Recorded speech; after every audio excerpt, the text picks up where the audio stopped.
All right, welcome again, everyone. This session, Everything You Need to Know About Developmental Disabilities in Texas, is presented to us by the Texas Council on Developmental Disabilities, some of their staff and one of their board members. So I'm going to turn it over to Beth Stalvey, who will get us started. Thank you, Randy. Good morning, everyone. I'm so pleased to be here with you today at the start of March, which is Developmental Disabilities Awareness Month. We are so thankful for the invitation from the Governor's Committee on Persons with Persons for Disabilities, or the committee, sorry, to the Governor's Committee for Persons with Disabilities for inviting us today to raise awareness about DD and to share everything you need to know about DD in Texas. So what do I mean by everything? First, we are going to talk with you about what is a developmental disability. We are going to share a little bit about the Developmental Disabilities and Assistance Act. We're going to talk about the Texas Council for Developmental Disabilities, our members and activities, also some of our grants and campaigns and how you might get involved with our council. We're going to talk specifically about some public policy priorities, and then we have our council member here with us who will talk specifically about a public policy priority related to accessible parking that she has been working on in collaboration with the Governor's Committee. So first, one of the questions that we often get is, what is a developmental disability and how is that different from other disabilities? According to our federal statute, a developmental disability is attributable to a mental or physical impairment that manifests itself before the age of 22, again with the idea that this mental or physical impairment has impacted the typical development of a person during their childhood. The condition is likely to continue indefinitely and results in substantial functional limitations in 3 or more major life activities, and also results in a often lifelong need for services and supports. Now, when we talk about developmental disabilities and have an age in this definition, it may seem as if we are focused specifically on children. And while we do focus on children, really when we are talking about developmental disabilities that are lifelong, it really spans all ages. And all of the services and supports and improvements that we are making into the system really impacts all ages of individuals who have disabilities. So how many Texans are we talking about? Well, because we do not track the exact number of individuals with developmental disabilities in our state, we are relying on some estimates that say about 1.5% to 2% of the total population. We also have some recent research from 2014 to 2016. The rates of developmental disabilities among children actually increased about 1.5%. And in those increases, autism and intellectual disabilities remain steady. So we estimate about 500,000 Texans have a developmental disability. So of those 500,000, less than 62,000 receive Medicaid long-term services and supports. And just to put that into perspective, that is about 50% less than the national average. Texas also has the honor of being 51st in meeting the state's need of its citizens and 49th in promoting independence. And we can see this in the large number of individuals, over 153,000 who are waiting for community-based services. These are the individuals that are officially listed on what we call our interest list for home and community-based services, and the average wait time to receive services from that list is around 10 years and can go up to 15. We also have approximately 3,100 individuals living in one of our 13 state-supported living centers around the state. So next I'd like to talk with you about our federal legislation, which is the Developmental Disabilities and Assistance Act. This is an act that was passed initially in 1970. It updated the Facilities Construction Act of 1963. This was a period of our time which was very focused on civil rights, and this bill was landmark legislation to talk specifically about the civil rights of individuals with developmental disabilities. It was the first time that developmental disabilities was defined in statute. It also established our councils within the state government structure, and it also established our university facilities for the first time, so our university centers. The Texas Governor's Planning and Advisory Council on Developmental Disabilities, which then is now today our council, was established in 1971. So we have close to 50 years experience being able to support Texans with developmental disabilities. So what was most significant about this legislation was really outlining the purpose and the expectations for how individuals with developmental disabilities should be included in our society. And so the primary purpose is to assure that individuals with developmental disabilities and their families participate in the design and have access to the needed community supports. And in this bill, you will see words such as independence, self-determination, inclusion, integration, individualized, again, setting the expectations that the individuals themselves have a voice and should be at the table participating in the system of support in which they receive. The other expectations that this act set was simply to say that individuals with developmental disabilities and families have competencies, they have capabilities, they have personal goals that should be recognized, supported, and encouraged. It goes on to specify that individuals with developmental disabilities, including those with the most severe disabilities, are in fact capable of self-determination, independence, productivity, and inclusion in all facets of community life, but recognize that they might require community supports and other assistance. And then because this bill is focused on civil rights, it specifies that these individuals have a right to the appropriate treatment, services, and habilitation to maximize their potential, and that this should be provided in the least restrictive environment for an individual's personal liberty.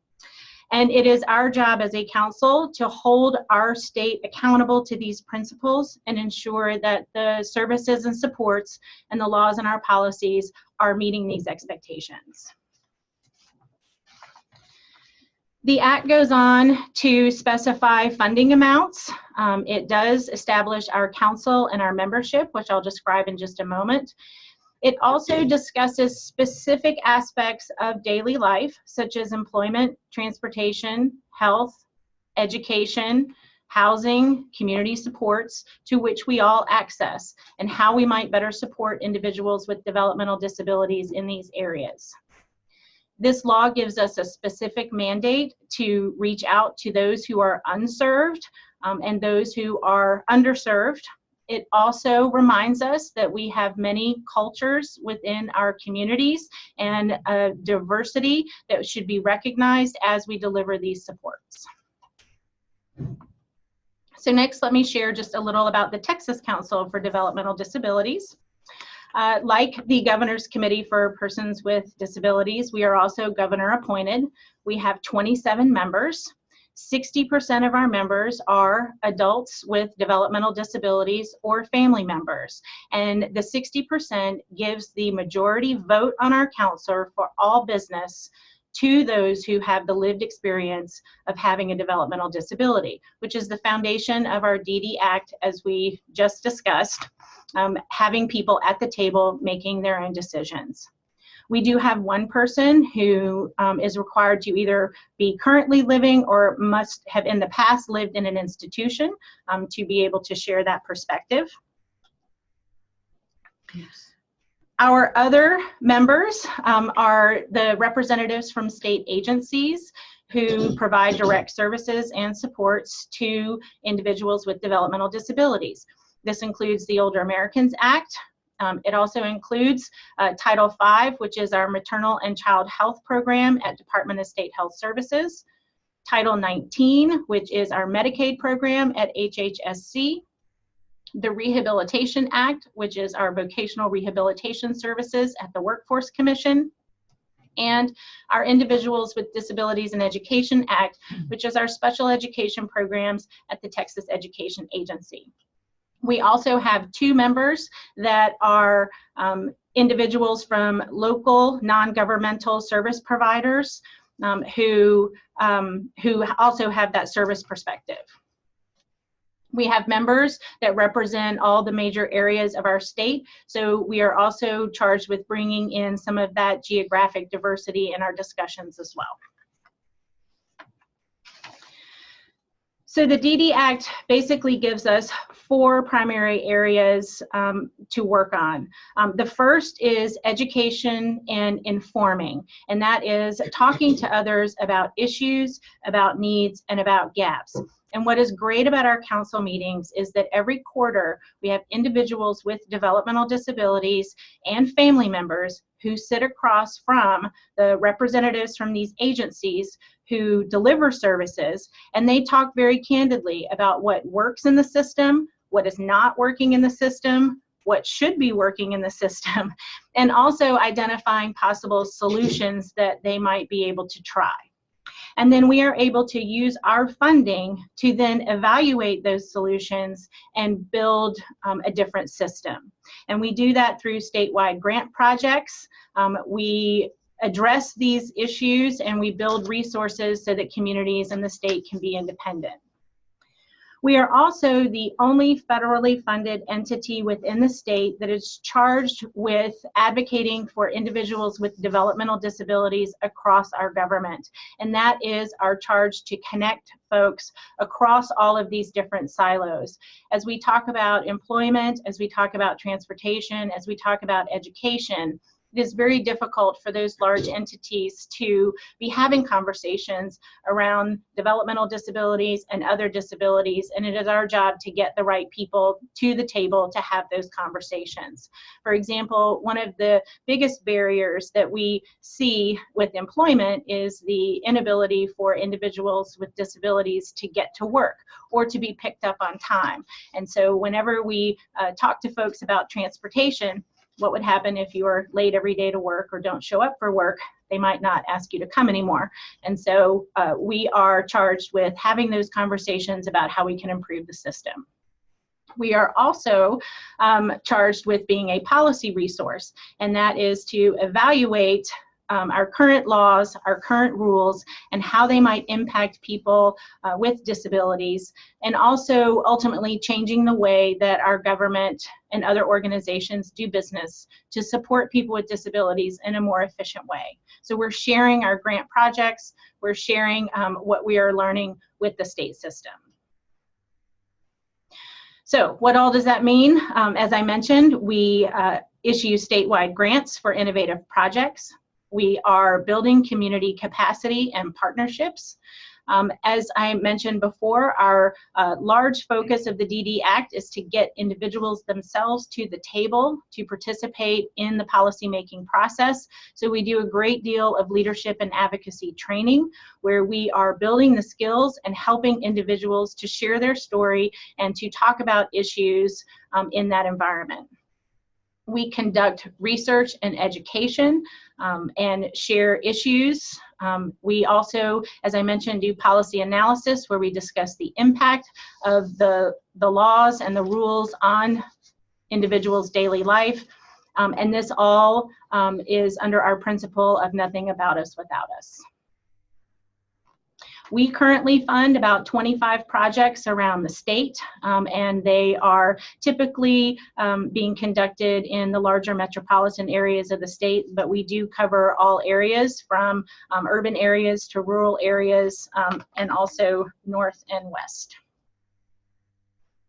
A couple of examples of our grant projects is a project we did for Virtual Job Coach, which is some online tools to help individuals learn how to interview, how to maintain employment, how service providers might interact and employ individuals with developmental disabilities.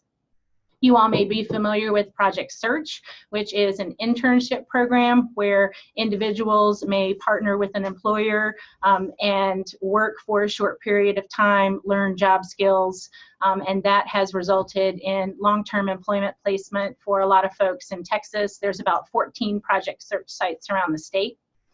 And then we also have some higher education programs such as the PATHS program at Texas A&M University, which does some specific certification training for individuals to go to college, get a certification, and increase their employment opportunities. I am going to now turn the microphone over to Joshua Riff, who is our External Communications Director, who will share more about our grant projects and some campaigns we're doing and opportunities for you to get involved with the Texas Council for Developmental Disabilities. Beth, before we switch people, do you want to, let's see if we have any questions so far from anyone in the audience about the information that Beth has shared. Yes. I don't see any yet, but sometimes it takes a minute. While we're doing that, we're going to go ahead and move everybody around. 1 second. How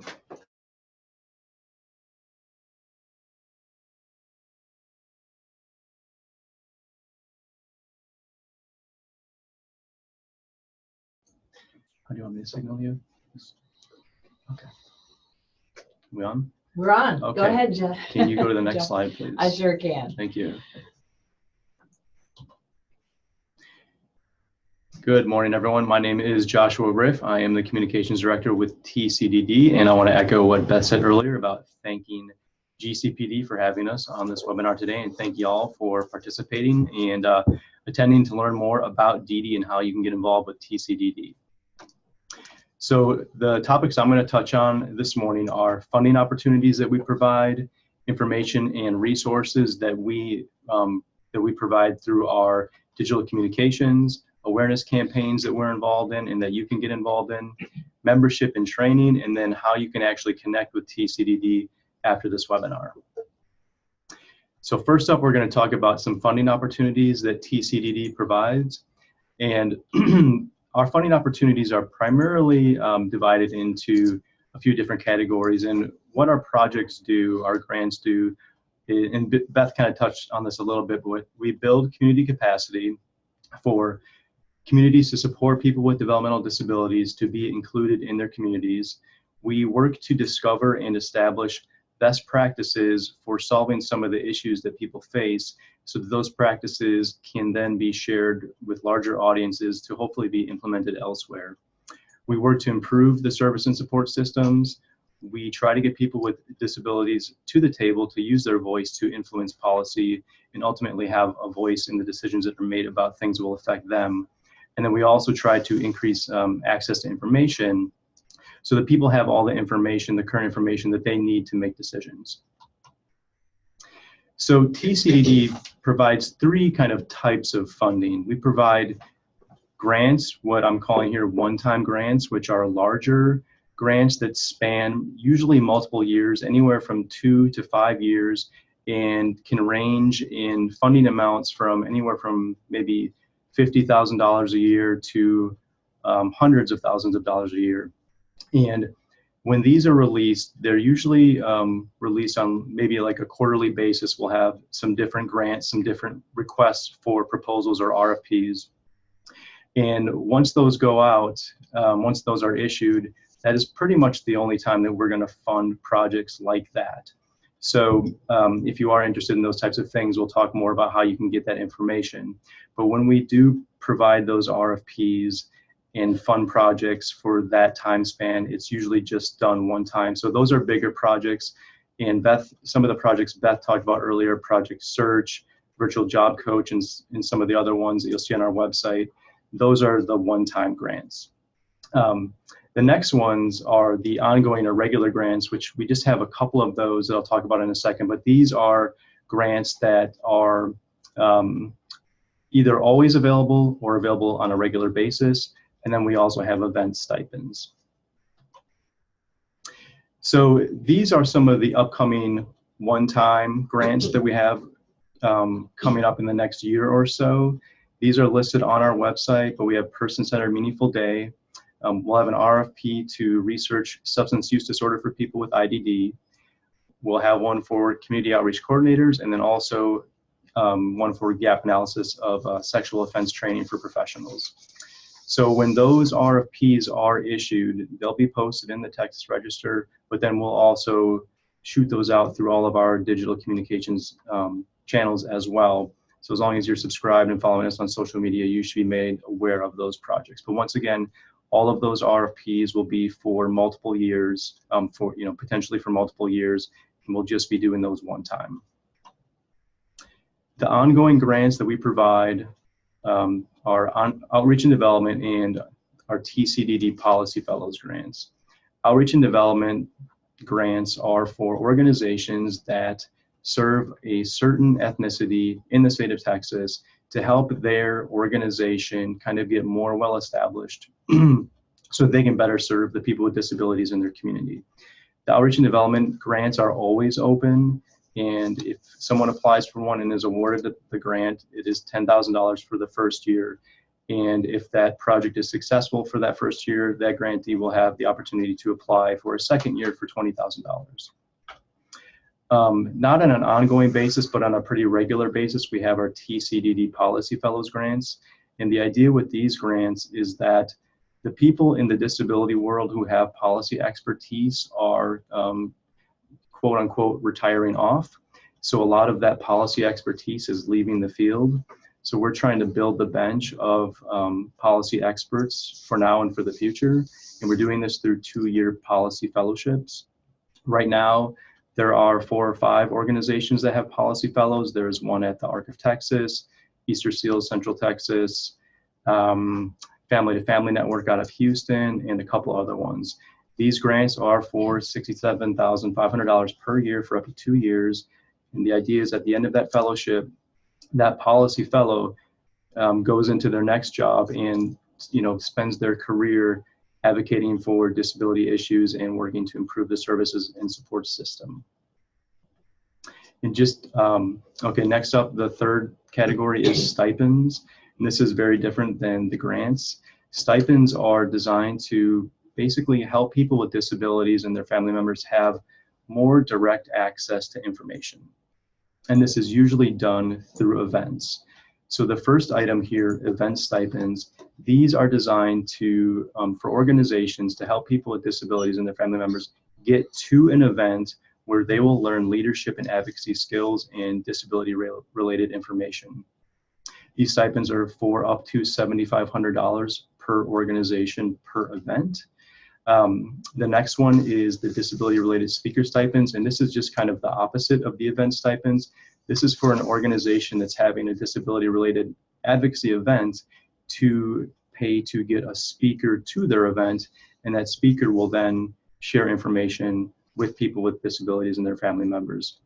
This one is also for up to $7,500. And then finally, the translation and interpretation services stipend is for an organization to make information available to their community if the community speaks a language other than English. So if they need to get a presentation that's happening at their event translated or something like that, they can apply for that stipend. And just a note about these stipends, the applications are due at least 60 days prior to your event.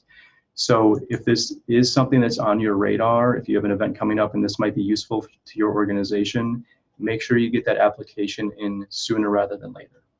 One question for you that I think maybe you can answer is TCDD totally federally funded? Yes. Okay. And can those at WTAMU utilize the PATHS program? We can connect you with the PATH program. We can connect you, the director said. Yeah. Okay, we can connect you. We'll add that information in a follow-up email so that everybody has it. Yeah, sure. And just, I don't know if Beth mentioned our DD network partners. Did you talk about that? But Texas A&M that coordinates that Right. program is one of our partners, and we have a strong relationship with them, so we can absolutely connect them. How can someone get an application to apply for funding, and what is the requirement? For example, do you have to be a nonprofit organization or a small business? Any organization can apply for any grant funding. The only caveat is that they need to be able to receive and disperse funds. So an individual cannot apply for grant funding. Gotcha. It can be for-profit, could be a university, it can be a nonprofit, it can be government agency, anyone that can receive and disperse funds. Okay. Another question from Maria Garcia.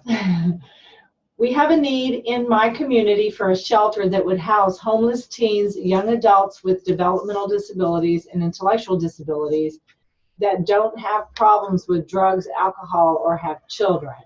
Is there a grant that would cover this? Right now, I don't believe that there is a grant that would cover this. That is sounds like a very unfortunate situation, but that's something that we can look into and get back to Maria. Okay, thank you. So another thing that we do is we provide information and resources, and some of this stuff I'm not going to do too deep of a dive into because our public policy director, Scott Daigle, will talk about some of these things as well. But we do, through various communications channels, provide information to the public and to people interested in disability issues, to legislators. So some of the information that we do provide is whenever there are changes and updates to services and supports that are being rolled out by agencies that deliver those supports, we provide that information. If there is legislative news, Scott will talk more about that, but we'll issue that information. We publish a lot of information about advocacy opportunities. So Beth mentioned people with disabilities getting to the table and having a voice, having a say in the services and supports that ultimately affect them. So we provide information that makes people aware of, for example, public input opportunities.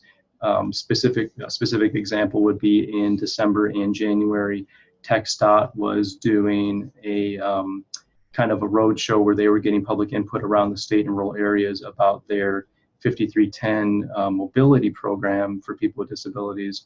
We conducted a big campaign to let people know about that opportunity to provide input both in person and online.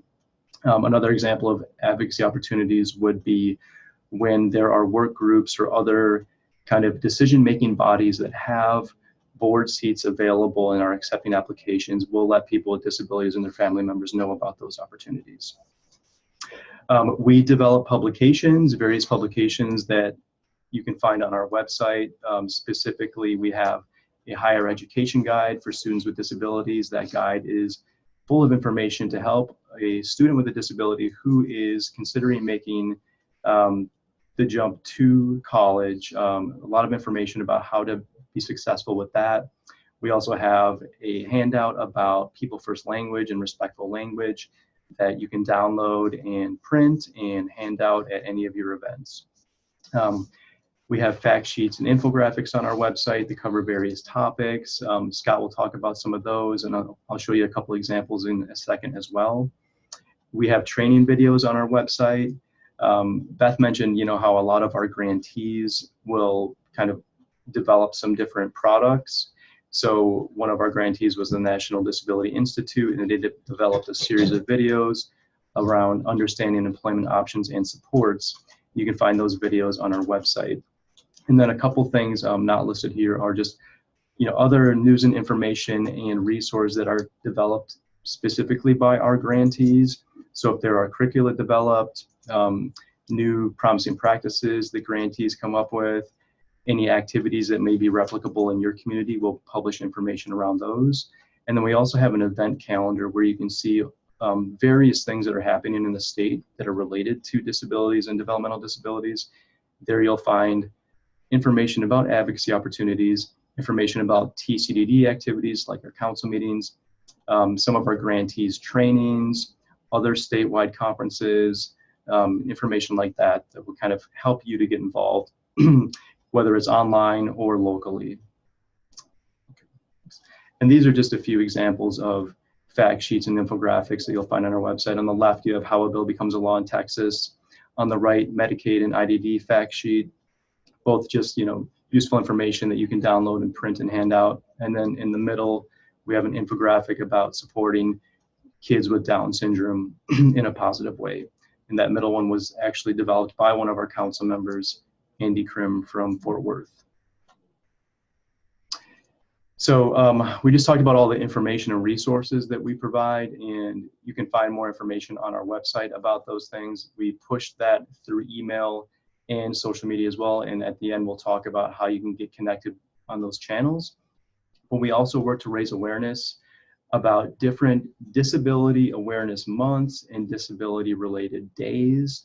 And this is just a sampling of some that we work on throughout the year. For a few of these at least, we also are really pleased to be able to work with GCPD to spread the word about these events and to get proclamations from the governor. So they've been a big help. So thank you all for that. So just kind of specifically, tomorrow is Spread the Word Day. And this used to be called Spread the Word to End the Word. And this was started in the, I think, mid-2000s as kind of an anti-R word campaign. And usually how it works is people will go on to the website to take the pledge to end the R word. People will have public awareness events locally, maybe at schools. Well, this year they changed the theme from Spread the Word to End the Word to Spread the Word Inclusion, and they're really highlighting inclusion this year. So that day is actually tomorrow. Tomorrow is Spread the Word Day. We'll have information on our social media channels tomorrow about how you can get involved, or you can just go to the Spread the Word website to learn more about this. So Beth mentioned that March is DD Awareness Month, and that is, I think, one of the reasons that GCPD plugged us into their calendar for March. And every year, TCDD conducts a DD awareness campaign called Side by Side Texas. And the goal of the campaign is to highlight awareness about the importance of inclusion of people with and without disabilities together in their communities. Okay, next slide, please. So it's a really easy campaign for anyone to get involved with because it is primarily a social media campaign. Just a side note, if you or someone you know does not use social media, we have information on our website on how you can get involved if you don't use social, and you can just email me as well to get involved. My email will be at the end of this presentation. But to get involved, all people need to do is take a short photo or take a short video or photo of a person with and without disabilities together in the community, doing something fun, being included. You post that photo on your favorite social media channel, so Instagram, Facebook, Twitter, whatever your preference is, and then you just include the hashtag SideBySideTX to get involved in the campaign and raise awareness about developmental disabilities. So some kind of common examples, just to get kind of your mind going on this, could be students learning together in a classroom side by side. Photos could be a family just taking a stroll in their neighborhood, a team working together on the job, or just two friends hanging out, taking a selfie. There are various ways to just snap that photo, put it on social, and use the hashtag. In addition to getting directly involved in the campaign and posting your own photo or video, for organizations that want to raise awareness about the campaign, we have a toolkit on our website where we have social media banners, sample social media content, sample newsletter content, and a flyer if you want to display that on a bulletin board or something like that.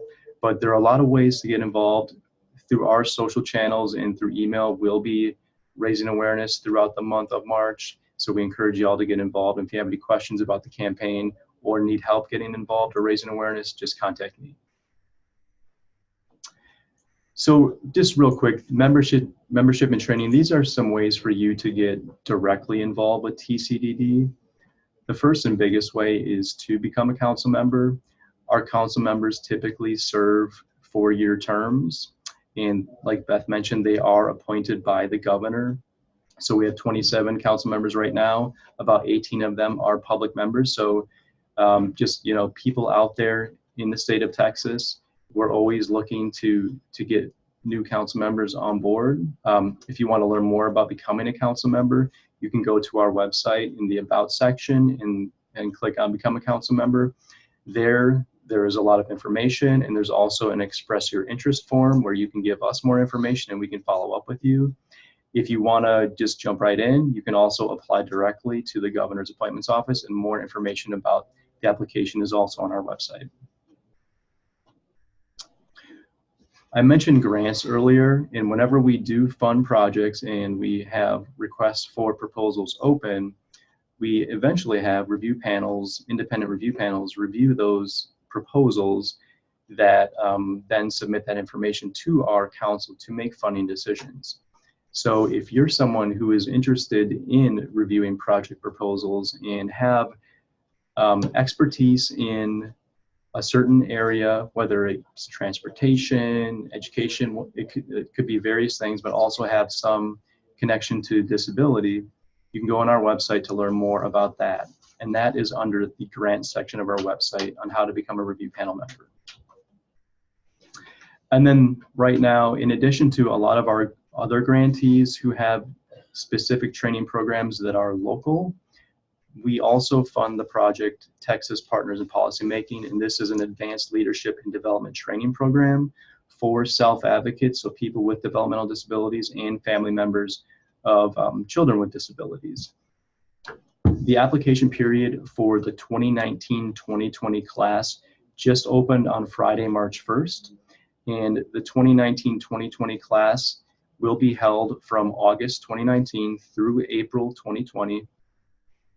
For this training program, people come to Austin for a program that starts on a Friday at 11 a.m. and goes through Saturday at 3 p.m. So it's a 2-day training.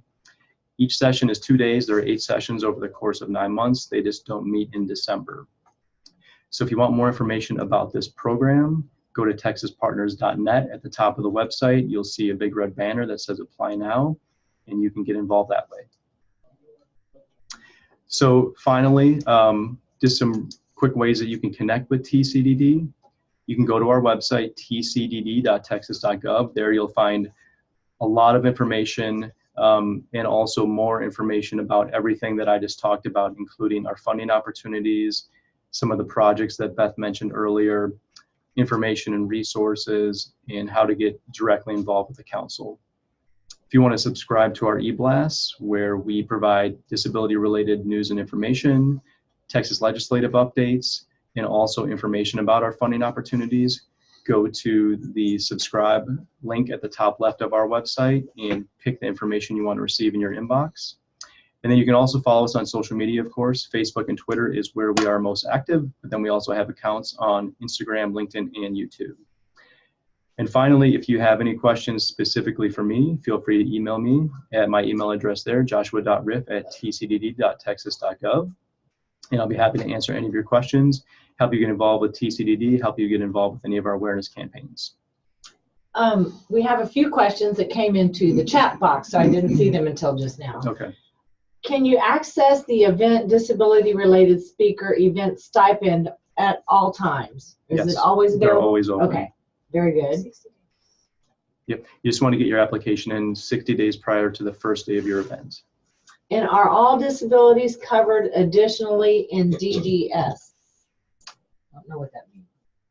DDS. Denise, if you could type to us, I'm not sure what you mean by DDS. Let me go ahead and go to the next question. And March is not National Disability Awareness Month, but Developmental Disability Awareness Month. So somebody questioned that. Right. In Texas, I believe October is usually designated as Disability Awareness Month.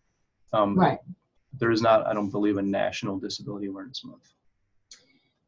This one's kind of long, so let me just read it here. I'm unable to find basic assistance for an adult born with neurological learning deficits such as forms of dyslexia, oral intake deficit, and recently diagnosed with major neurocognitive disorder to be able to qualify for information provided in writing through the mail. It appears to be an ADA requirement to modify communication for the disabled suffering from memory issues. KF forms are translated into languages and assistance for the deaf and the blind, isn't this discrimination for a type of disability, for this type of disability? So that person is unable to get services and can't access an application that works for them. That's what it looks like. Okay. That is, that I'm sorry to hear that. If that person could just send me an email, the email address is on the screen. We'd be happy to follow up with them and help them. Thank you. Thank you so much. Somebody else says, we applied for our first time stipend about a year ago, but never heard back. Do applicants receive a yes or no? Yes, they should. If you did not receive notification, I apologize for that. If you could also please email me and we can follow up with you. And who are offering fellowships in disability policy? So when our next round of policy fellows launch, we'll announce that via email and social media. So if you want to ensure that you receive all of our funding notifications, subscribing to our email is the best way, and clicking funding opportunities or grant opportunities is the best way to ensure that you're made aware of those opportunities when they go live. Very good, Josh. Thank you. Okay. Thank you all. One moment and we'll bring our next presenter.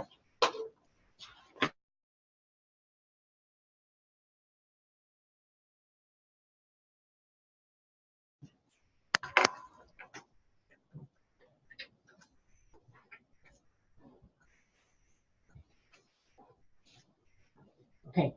Excellent. I am Scott Daigle, the Public Policy Director for TCDD, and I want to thank everybody for tuning in today.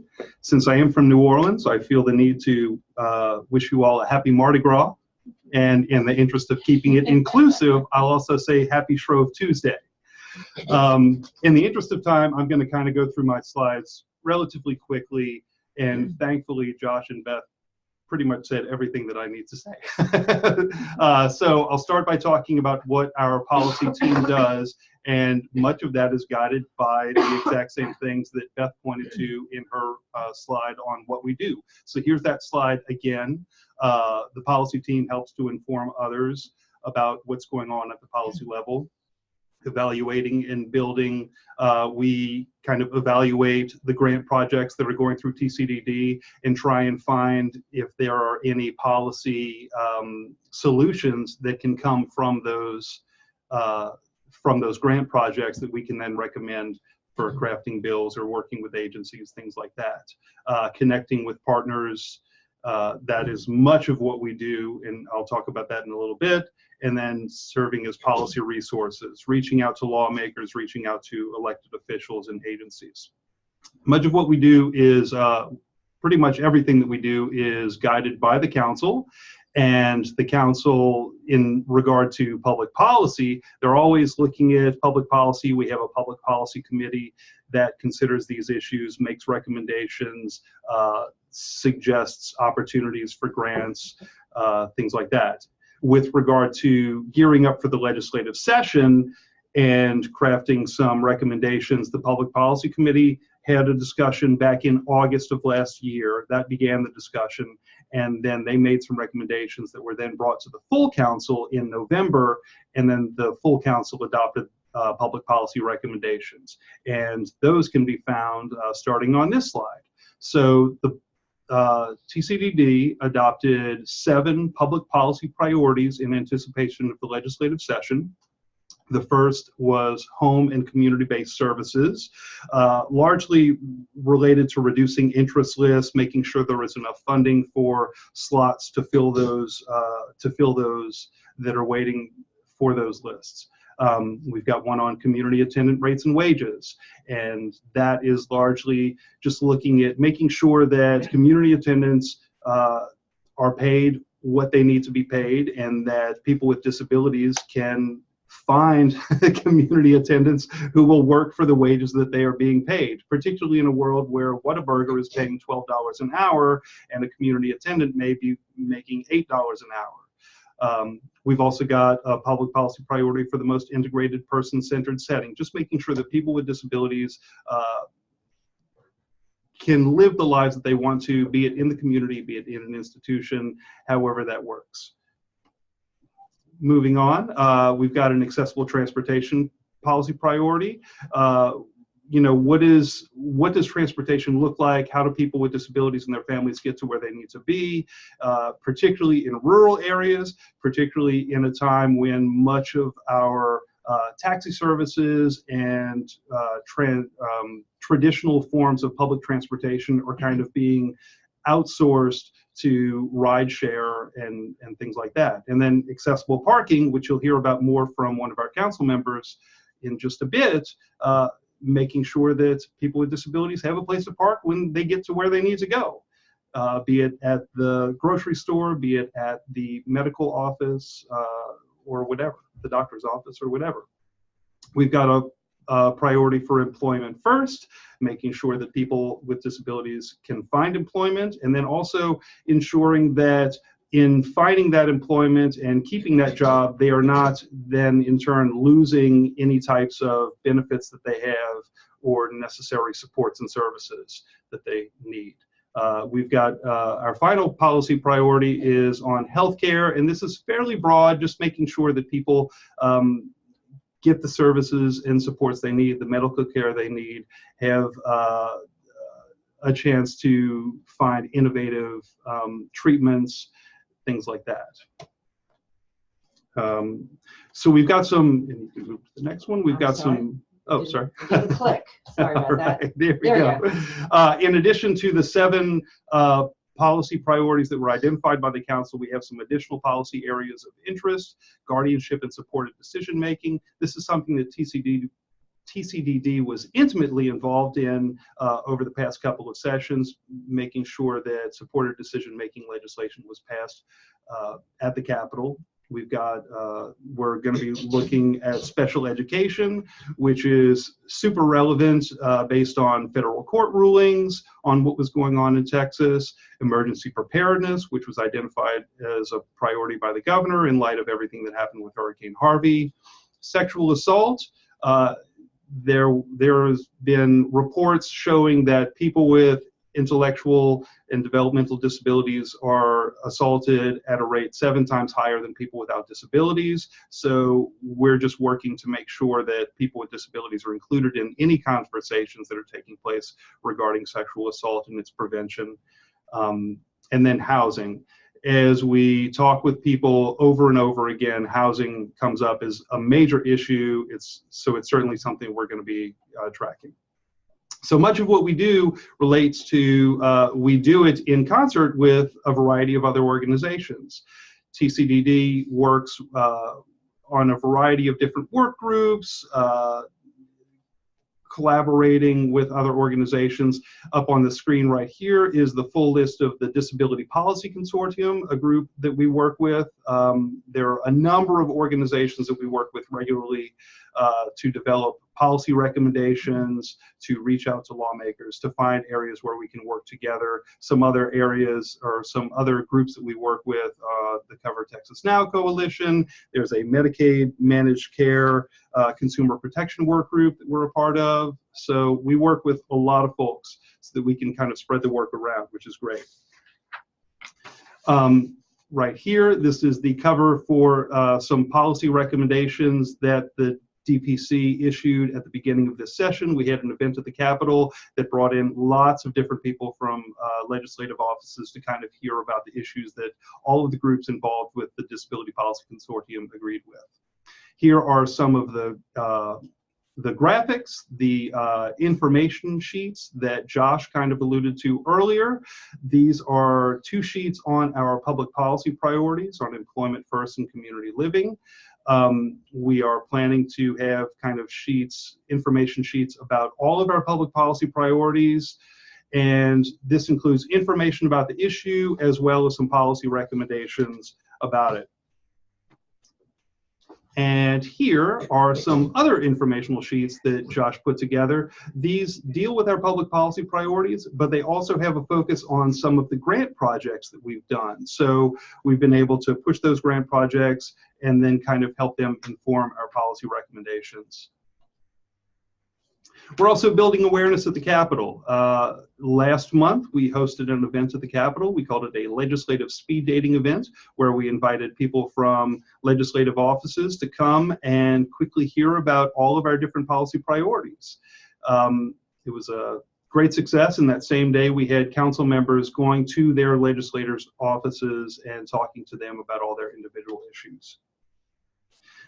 We have our policy specialists that provide testimony to lawmakers. Up there is Ashley Ford, who recently provided testimony on sexual assault legislation. And then here is a photo of two of our council members meeting with Representative Stephanie Click, which was a fabulous meeting, and they're hoping to continue working with Representative Click throughout the session on some legislation.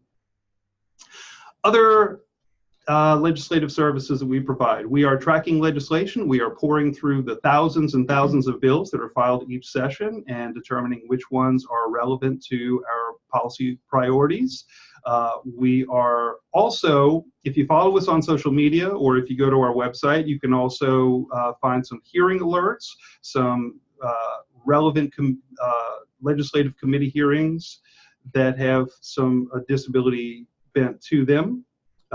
Josh alluded to our Bill of the Week. This is a new resource that we have on our website and on social media, where each week we kind of look at a different bill that is relevant to people with disabilities and their families. It just started last week, and our very first bill was House Bill 116 by Representative Mary Gonzalez that related to teacher training to supporting all students. We also have other legislative resources that we're pulling together. So we have a legislative news update, something that we're trying to do every week now. I think there's going to be one coming out either today or tomorrow that features just what happened in the previous week, what's coming up in the next week. You know, are there committees that you should be paying attention to? Is there some testimony that somebody from TCDD gave? Are there resources, agency reports, or anything like that that you should be aware of? So be on the lookout for that on our social media feeds and on our website. What else do we do? We issue comments to state and federal agencies. We pore over the Texas Register. We look at agency alerts and find opportunities where TCDD can provide input on rulemaking or anything like that. So some recent examples: cameras in classrooms. We actually provided testimony to the Governor's Committee on service animals as they were trying to decide on their recommendations for that. The federal public charge rule, we issued some recommendations on that rule up at the federal level, and then HHSC advisory committees. Josh also mentioned earlier our TCDD policy fellows. So here are a few of them. As he mentioned, we have 5 different groups that have policy fellows, and they've been working on a variety of issues. We've got one of them that covers employment. Another one has been working on school safety and mental health. And going around the internet right now is some great testimony from one of our policy fellows on early childhood intervention from a appropriations committee hearing last week. Here is my contact information if you have any questions or anything you want to share with me, or if there's any legislation or anything that we should know about, please don't hesitate to reach out to me. And unless there are any questions, I will introduce Lora Taylor, one of our council members.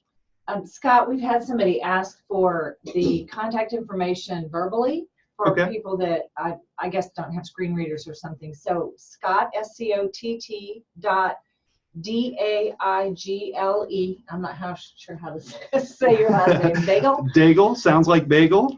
At tcdd.texas.gov. And Joshua's was JOSHUA.RYF at tcdd.texas.gov. Let's see. We did get a comment. Thank you so much for mentioning emergency preparedness, because that seems to be a concern in the disability community. And do you have any groups that specialize with fetal alcohol syndrome? I don't know that there are any groups that specialize in it, but it is certainly something that we're tracking. And at the national level, it was identified as a major priority. So it's something that we're going to be looking at more and more. Okay. If the questioner has any specific thing that they would like to point out or any questions, please feel free to reach out to me. And before we move to parking, because I know that's Laura's specialty, we did have a couple of questions related to the employment part. Will there be more training specifically geared towards employment and people with intellectual disabilities? I would hope so. In the near future, or training, I don't know if they mean training for them or training to get people into employment situations, but do you have anything planned currently, or? So TCDD doesn't provide those types of services ourselves. There are organizations that provide So that was those some of types those of partnerships things. you talked about Right. earlier, like with TWC's VR program and Project Search and those Yeah. things. Gotcha. Yeah. Okay. All right. One moment here, and we're going to switch to Miss Laura Taylor.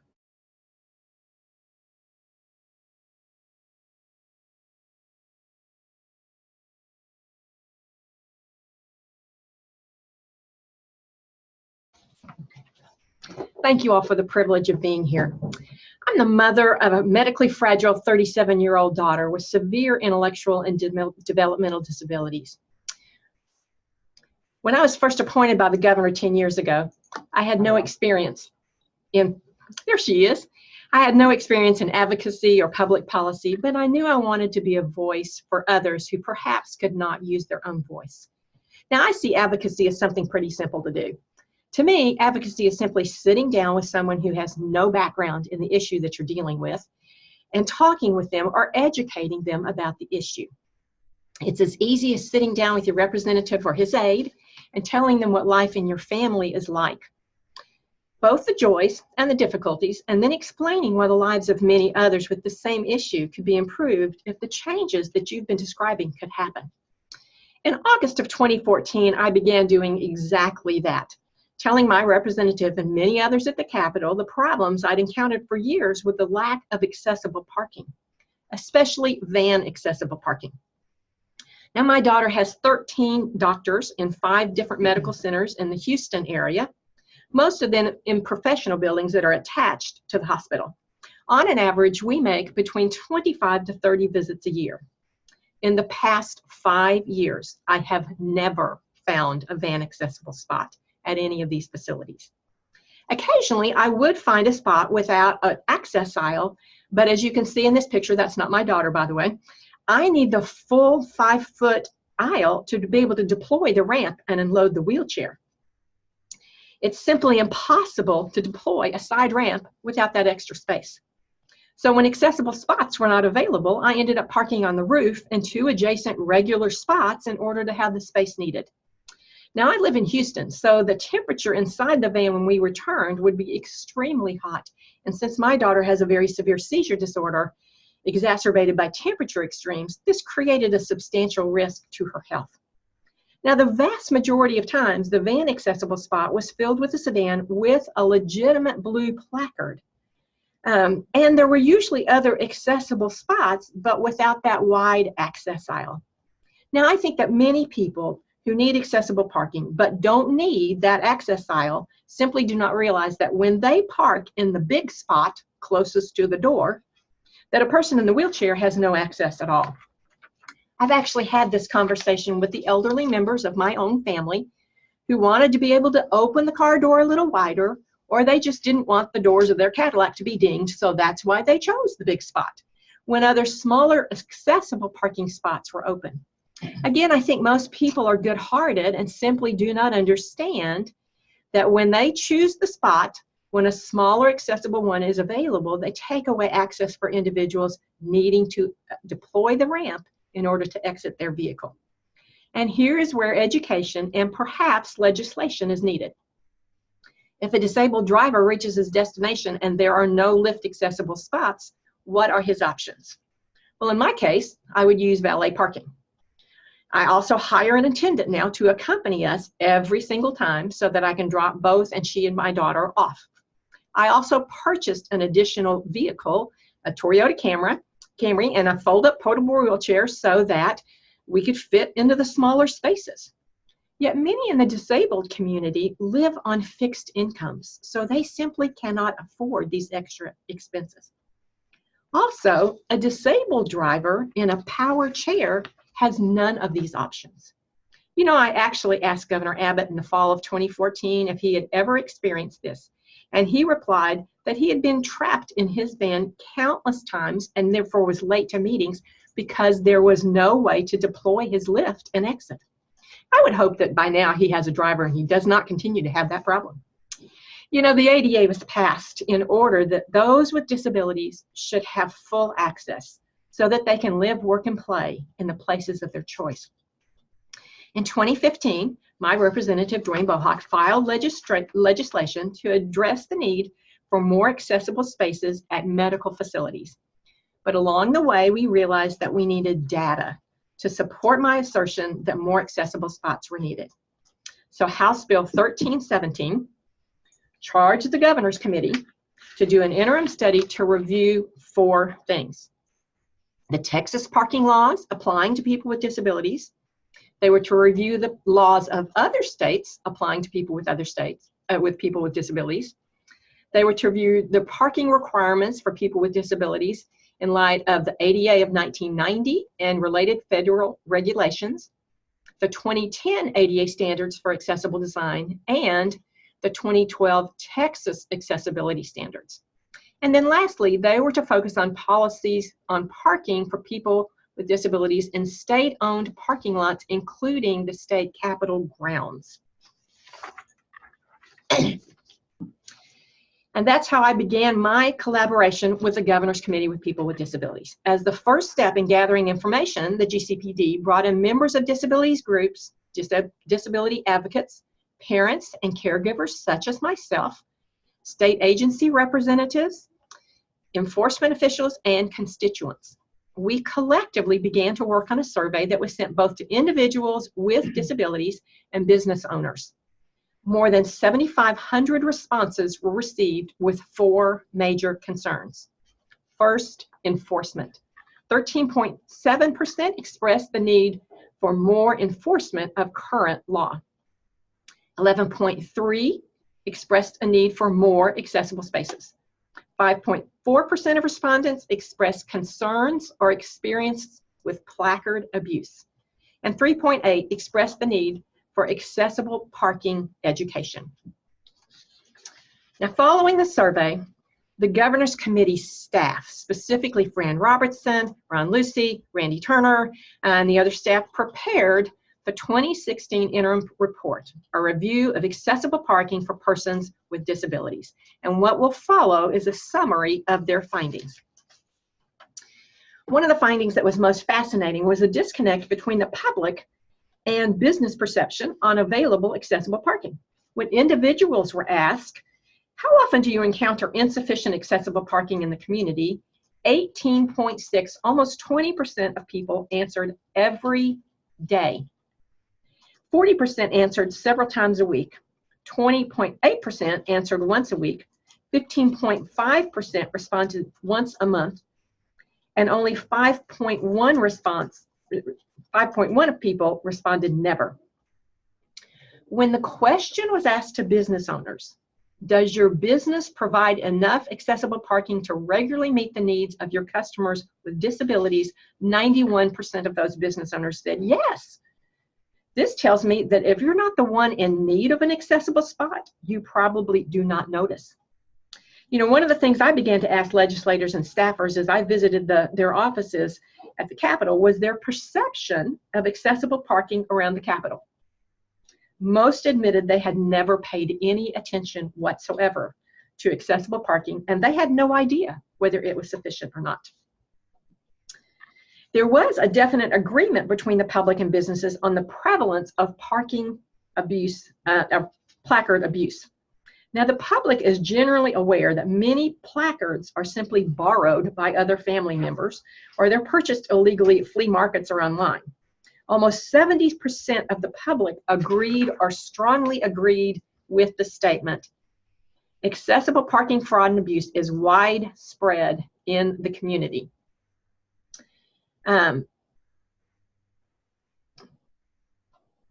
Businesses and the public, go back one. There you go. Businesses and the public were also in agreement on ways to reduce parking fraud and abuse. 70% of both groups agreed or strongly agreed with the statement, a combination of fines and education is the best way to reduce accessible parking abuse and fraud. The final report listed 3 primary findings and 11 recommendations. First, that placard fraud and abuse is seen as a prevalent problem. Finding 2, that there really are an insufficient number of accessible parking spaces, particularly van accessible spaces at medical facilities. And finding number 3, we need more enforcement of current accessible parking laws. Now, to recommendations and best practices. To develop the recommendations, remember that the Governor's Committee researched and sought best practices all over the country. For example, to control placard fraud and abuse through tighter laws and administrative remedies, such as cross-checking placard cardholder lists against death records. New Mexico redesigned their placard to include both a hologram that wraps all around both sides, and they imprinted the serial number and the expiration date, and they included a photo of the placard holder with a flap to cover the photo. I think that's genius. Another wonderful idea that I would love to see us implement, and that's one of the recommendations, is to paint the disability icon in the accessible parking spot and to paint the words "No parking" in the access aisles.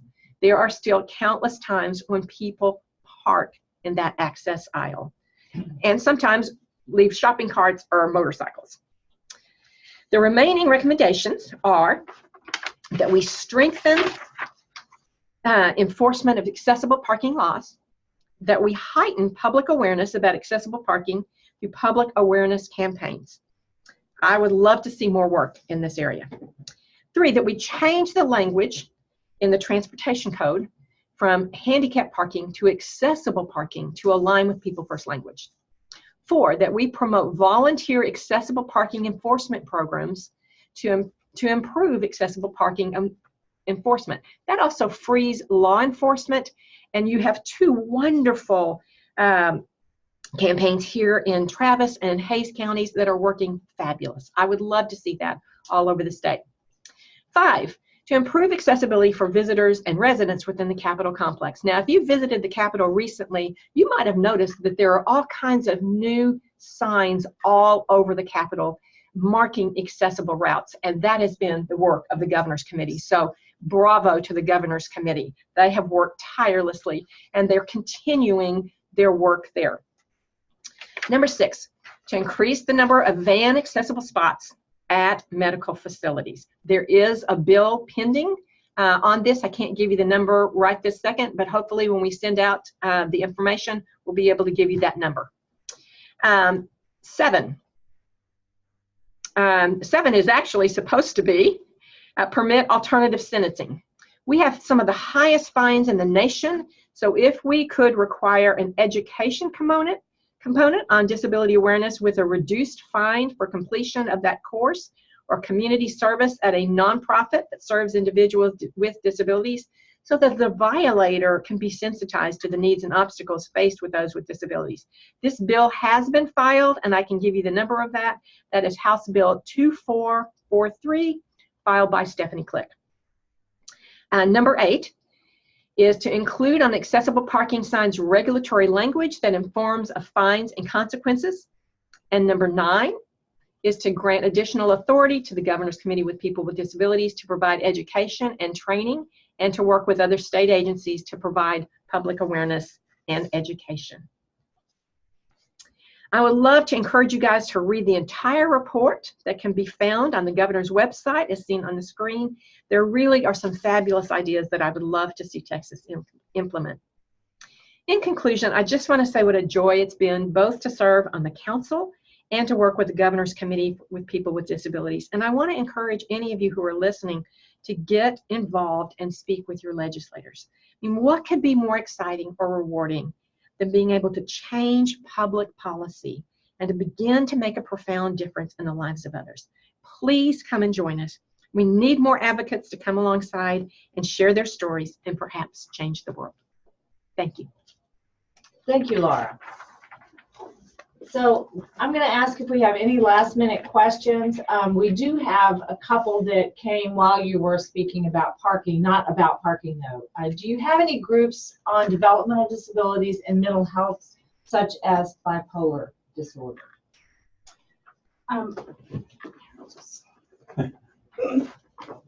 We do work closely with our mental health partners, and so we can certainly connect you with some folks. We do recognize the dual diagnosis and some other mental health issues, and so that is an area that we spend a lot of our time on. We also have a comment about the fetal alcohol syndrome disorder, that it affects 1 of 100 live births, which is more than Down syndrome, spina bifida, and muscular dystrophy combined. Yes.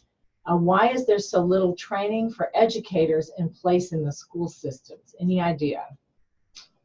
I don't know that I can speak to why there's Yeah. not, but we certainly would agree with you that there needs to be more. And as Scott mentioned earlier, some of the training bills that are being proposed would hopefully increase the awareness of teachers about some of these issues. And what about, Do you want to highlight bill of the week? Yes. Is on that subject. Yes. what about covering people with disabilities associated with chronic illness such as COPD, heart failure, and so forth?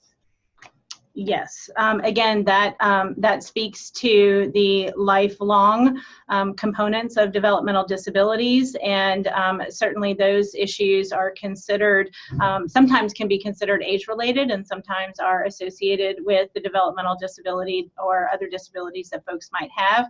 We do have a partnership with our aging and disability resource centers to try to provide additional resources and information about those issues for people who might have multiple conditions.